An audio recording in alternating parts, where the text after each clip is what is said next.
بسم اللہ الرحمن الرحیم۔ نبی کریم صلی اللہ علیہ وسلم جب غسل فرماتے تو آپ پہلے اپنے دونوں ہاتھ دھوتے، پھر اسی طرح وضو کرتے جیسے نماز کے لیے آپ صلی اللہ علیہ وسلم وضو کیا کرتے تھے۔ پھر پانی میں اپنی انگلیاں داخل فرماتے اور ان سے بالوں کی جڑوں کا خلال کرتے، پھر اپنے ہاتھوں سے 3 چلو سر پر ڈالتے، پھر تمام بدن پر پانی بہا لیتے۔ صحیح بخاری حدیث نمبر 248۔ ایک شخص حارث بن حسام نامی نے حضرت صلی اللہ علیہ وسلم سے سوال کیا تھا کہ حضور آپ پر وحی کیسے نازل ہوتی ہے؟ آپ صلی اللہ علیہ وسلم نے فرمایا کہ وحی نازل ہوتے وقت کبھی مجھ کو گھنٹی کی سی آواز محسوس ہوتی ہے اور وحی کی یہ کیفیت مجھ پر بہت سخت گزرتی ہے۔ جب یہ کیفیت ختم ہوتی ہے تو میرے دل و دماغ پر اس فرشتے کے ذریعے نازل شدہ وحی محفوظ ہو جاتی ہے، اور کسی وقت ایسا ہوتا ہے کہ فرشتہ باشکل انسان میرے پاس آتا ہے اور مجھ سے کلام کرتا ہے، بس میں اس کا کہا ہوا یاد رکھ لیتا ہوں۔ حضرت عائشہ رضی اللہ عنہا کا بیان ہے، سخت کڑاکے کی سردی میں حضرت صلی اللہ علیہ وسلم کو دیکھا ہے کہ آپ صلی اللہ علیہ وسلم پر وحی نازل ہوئی، اور جب اس کا سلسلہ موقوف ہوا تو آپ صلی اللہ علیہ وسلم کی پیشانی پسینے سے شرابور تھی۔ صحیح بخاری حدیث نمبر 2۔ حضرت صلی اللہ علیہ وسلم پر وحی کا ابتدائی دور اچھے سچے پاکیزہ خوابوں سے شروع ہوا۔ آپ خواب میں جو کچھ دیکھتے وہ صبح کی روشنی کی طرح صحیح اور سچا ثابت ہوتا۔ پھر من جانب قدرت آپ تنہائی پسند ہو گئے، اور آپ صلی اللہ علیہ وسلم نے غار حرا میں خلوت نشینی اختیار فرمائی، اور کئی دن اور رات وہاں مسلسل عبادت اور یاد الہی و ذکر و فکر میں مشغول رہتے۔ جب تک گھر آنے کو دل نہ چاہتا توشہ حمرا لیے ہوئے وہاں رہتے۔ توشہ ختم ہونے پر ہی اہلیہ محترمہ حضرت خدیجہ رضی اللہ عنہا کے پاس تشریف لاتے اور کچھ توشہ حمرا لے کر پھر وہاں جا کر خلوت غزی ہو جاتے۔ یہی طریقہ جاری رہا یہاں تک کہ آپ پر حق منکشف ہو گیا اور آپ غار حرا ہی میں قیام پذیر تھے کہ اچانک حضرت جبرائیل علیہ السلام آپ کے پاس حاضر ہوئے اور کہنے لگے کہ اے محمد پڑھو۔ آپ فرماتے ہیں کہ میں نے کہا کہ میں پڑھنا نہیں جانتا۔ آپ صلی اللہ علیہ وسلم فرماتے ہیں کہ فرشتے نے مجھے پکڑ کر اتنے زور سے بھینچا کہ میری طاقت جواب دے گئی، پھر مجھے چھوڑ کر کہا پڑھو۔ میں نے پھر وہی جواب دیا کہ میں پڑھا ہوا نہیں ہوں۔ اس فرشتے نے مجھ کو نہایت زور سے بھینچا کہ مجھ کو سخت تکلیف محسوس ہوئی، پھر اس نے کہا کہ پڑھ۔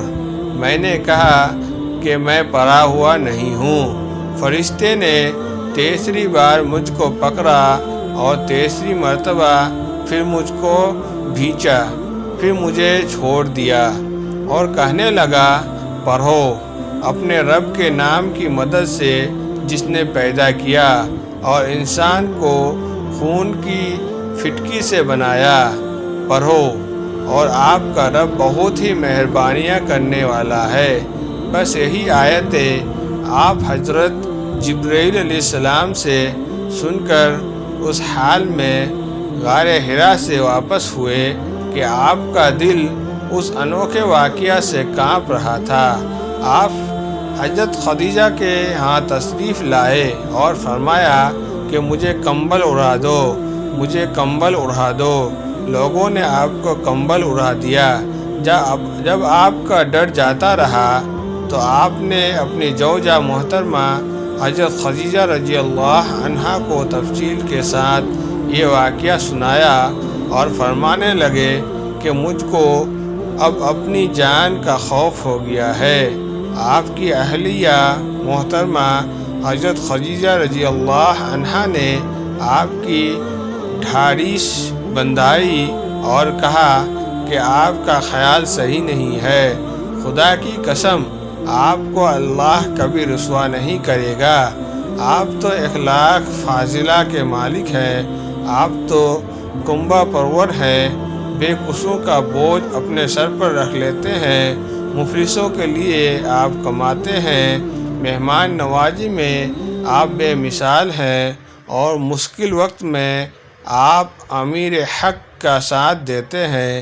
ایسے اوصاف حسنہ والا انسان یوں بے وقت ذلت و خواری کی موت نہیں پا سکتا۔ پھر مزید تسلی کے لیے حضرت خدیجہ رضی اللہ عنہا آپ صلی اللہ علیہ وسلم کو ورقہ بن نوفل کے پاس لے گئے، جو ان کے چچا جاد بھائی تھے اور زمانہ جاہلیت میں نصرانی مذہب اختیار کر چکے تھے اور عبرانی زبان کے کاتب تھے۔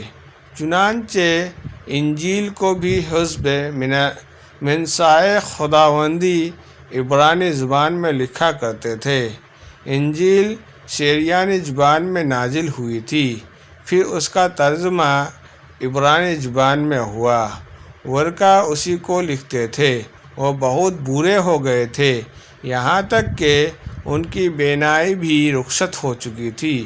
حضرت خدیجہ رضی اللہ عنہا نے ان کے سامنے آپ کی حالت بیان کیے اور کہا کہ اے چچا جاد بھائی، اپنے بھتیجے محمد صلی اللہ علیہ وسلم کی زبانی ذرا ان کی کیفیت سن لیجئے۔ وہ بولے کہ بھتیجا، آپ نے جو کچھ دیکھا ہے اس کی تفصیل سناؤ۔ چنانچہ آپ صلی اللہ علیہ وسلم نے از اول تا آخر پورا واقعہ سنایا، جسے سن کر ورقہ بے اختیار ہو کر بول اٹھے کہ یہ تو وہی ناموس، معزز، رازدان فرشتہ ہے جسے اللہ نے حضرت موسیٰ علیہ السلام پر وحی دے کر بھیجا تھا۔ کاش میں آپ کے اس عہد نبوت کے شروع ہونے پر جوان عمر ہوتا، کاش میں اس وقت تک زندہ رہتا جب کہ آپ کی قوم آپ کو اس شہر سے نکال دے گی۔ رسول کریم صلی اللہ علیہ وسلم نے یہ سن کر تعجب سے پوچھا کہ کیا وہ لوگ مجھ کو نکال دیں گے، حالانکہ میں تو ان میں صادق و امین و مقبول ہوں۔ ورقہ بولا، ہاں یہ سب کچھ سچ ہے، مگر جو شخص بھی آپ کی طرح امر حق لے کر آیا، لوگ اس کی دشمن بھی ہو گئے ہیں۔ اگر مجھے آپ کی نبوت کا وہ زمانہ مل جائے تو میں آپ کی پوری مدد کروں گا۔ مگر ورقہ کچھ دنوں کے بعد انتقال کر گئے۔ پھر کچھ عرصے تک وحی کی آمد موقوف رہی۔ صحیح بخاری حدیث نمبر 3۔